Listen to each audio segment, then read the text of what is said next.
वैष्णवी हगवणे प्रकरणात राजेंद्र हगवणे आणि सुशील हगवणे याला मदत करणाऱ्या सुयश चौथे विरोधात खडकी पोलीस स्टेशनमध्ये गुन्हा दाखल झालेला आहे। बायकोचा छळ आणि मारहाण केल्याचा चौथेवर आरोप आहे। सासरच्यांनीही अतोनात छळ केल्याचा आरोप सुयशची पत्नी धनश्री चौधेने केलेला आहे।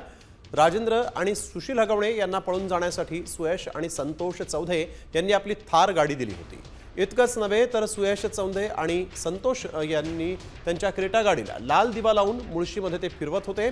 लाल दिवा वापरण्यास बंदी असतानाही गाडीचा गैरवापर त्यांनी केलेला आहे। तर आपण बघतोय हगवणेला मदत करणाऱ्या सुयश चौधेंवर आता गुन्हा दाखल झालेला आहे। बायकोचा छळ आणि मारहाणीचा आरोप आहे।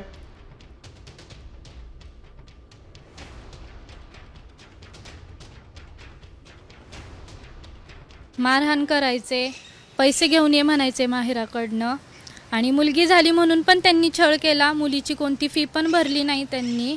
मध्ये पट्ट्यानी पण मारहाण केली होती मला, पण मी पोलीस चौकीत गेले नाही माझ्या फॅमिलीमुळे की नको त्रास व्हायला त्यांना।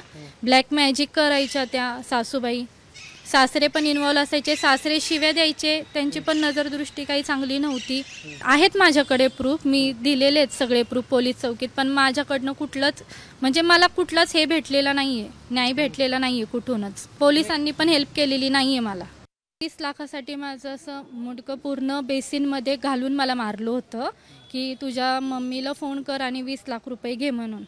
त्याच्या आधी माझ्या वडिलांकडनं त्यांनी 7 लाखापर्यंत घेतलेले थोडे थोडे थोडे करून।